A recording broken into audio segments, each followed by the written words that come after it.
शहर की यातायात व्यवस्था पर कानपुर में चलने वाले तमाम ई रिक्शा एक ग्रहण की तरीके साबित हो रहे हैं और अब इसी यातायात व्यवस्था को सुचारू करने के लिए कानपुर में अधिकारियों ने एक खास रणनीति तैयार कर ली है। इस रणनीति के तहत एक खाका तैयार हुआ है और इस वक्त हमारे साथ कानपुर नगर आयुक्त सुधीर कुमार साहब हैं। उनसे बात करेंगे कि आखिर शहर की यातायात व्यवस्था को दुरुस्त करने के लिए उन्होंने कौन सा प्लान तैयार किया है, किस तरीके से इस प्लान पर काम होगा। सुधीर सर, कानपुर की यातायात व्यवस्था काफी दिनों से प्रभावित हो रही है। क्या लग रहा है, कौन सा प्लान आप लोगों ने तैयार किया है जिससे ये व्यवस्थाएं ठीक हो जाएंगी? शहर का लोड खराब हो रहा था। देखिए, कानपुर महानगर में ट्रैफिक मैनेजमेंट की सुदृढ़ व्यवस्था करने के लिए हम 3-4 एंगल्स पे काम कर रहे हैं। पहला जो है कि अतिक्रमण है। अतिक्रमण के कारण मेन जो हमारे ट्रैफिक चौक पॉइंट बनते हैं उस पर कानपुर नगर निगम ने काफ़ी वार किया है और ख़ासकर जो मार्केट एरियाज़ हैं, जो मुख्य मार्ग हैं, वहाँ पे हमने अतिक्रमण हटाने के लिए काफ़ी काम लगातार कर भी रहे हैं और आगे भी हम करते रहेंगे। इसके साथ साथ जो ई रिक्शाज़ हैं, वहाँ पर देखने में आता है कि ई रिक्शाज़ के लिए भी कोई रूट निर्धारित नहीं है। जिस तरह से बेतरतीब ढंग से कहीं पर भी ई रिक्शा को रोक देना, कहीं पर भी चलाना, ये समस्याएं सामने आती हैं। शहर में लगभग 80,000 से 90,000 के बीच में ई रिक्शाएँ हैं।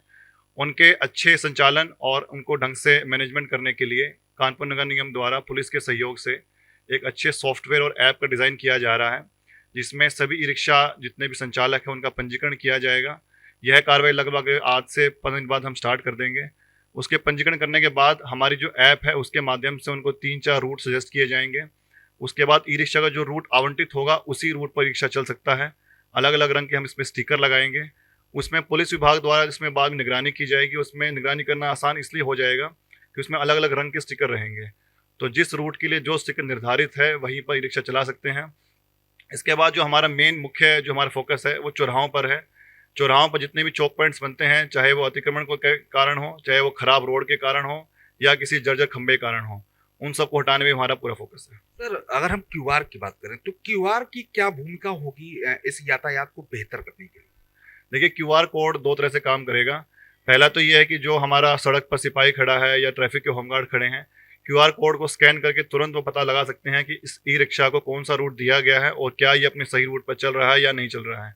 साथ ही साथ सवारियों को भी इसमें काफ़ी सुविधा मिलेगी। क्यूआर कोड स्कैन करके वो अपने आसपास कौन कौन से रूट पर कहाँ कहाँ रिक्शा जा रही हैं उसके बारे में जान सकेंगे।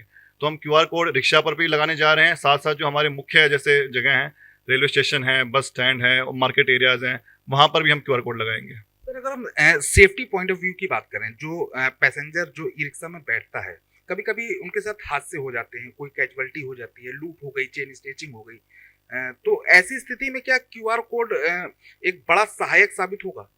देखिए, आपने बहुत ही अच्छा मुद्दा उठाया है ये सेफ्टी का। सेफ्टी दोनों एंगल से ज़रूरी है। एक तो जो ई रिक्शा है उनके जो मालिक है, जो संचालक हैं, जो ड्राइवर हैं, उनकी फ़िटनेस प्लस ई रिक्शा की फ़िटनेस। और क्यूआर कोड इसमें कैसे सहायता देगा मैं आपको बताता हूँ।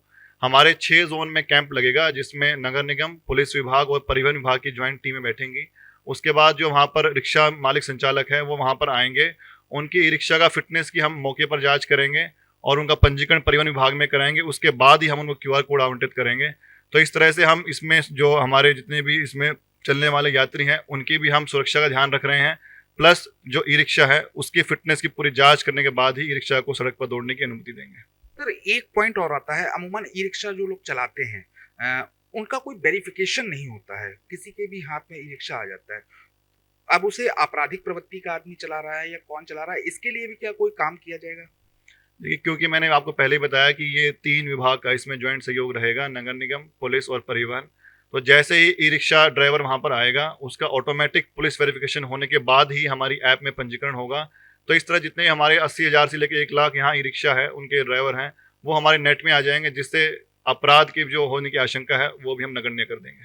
तो फिलहाल कानपुर नगर निगम, कानपुर पुलिस, ट्रैफिक व्यवस्था सब एकजुट होकर एक बड़ी प्लान उन्होंने तैयार कर दिया है। इस प्लान में शहर की जो यातायात व्यवस्था है उसे दुरुस्त करने के लिए खाका तैयार किया गया है। अब क्यूआर कोड के माध्यम से हर ई रिक्शा पर क्यूआर कोड लगाया जाएगा।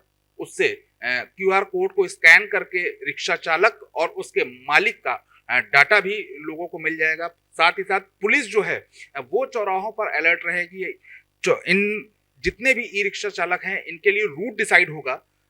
उसी रूट पर ये चल पाएंगे, इसके अलावा वो अन्य रूटों पर नहीं चल पाएंगे। इसके साथ ही एक सेफ्टी पॉइंट ऑफ व्यू से भी ये खाका तैयार किया गया है। अमूमन लोगों के साथ सफर तय करते समय कभी ना कभी कोई हादसा हो जाता है और उसमें ई रिक्शा चालक या ऑटो चालक इन्वॉल्व होते थे, लेकिन ई रिक्शे पे अब सवार होने वाले सभी passenger safety point of view से चलेंगे, क्योंकि उनके पास स्कैन करने की पावर होगी। वो स्कैन करके रिक्शे की डिटेल, रिक्शे चालक की डिटेल, उसके मालिक की डिटेल भी ले सकते हैं। फिलहाल एक बड़ा कदम कानपुर में पुलिस और प्रशासन ने मिलकर उठाया है। अब यातायात व्यवस्था सुचारू हो सकता है, बेहतर हो सकता है और इसके लिए कवायद भी शुरू हो गई है।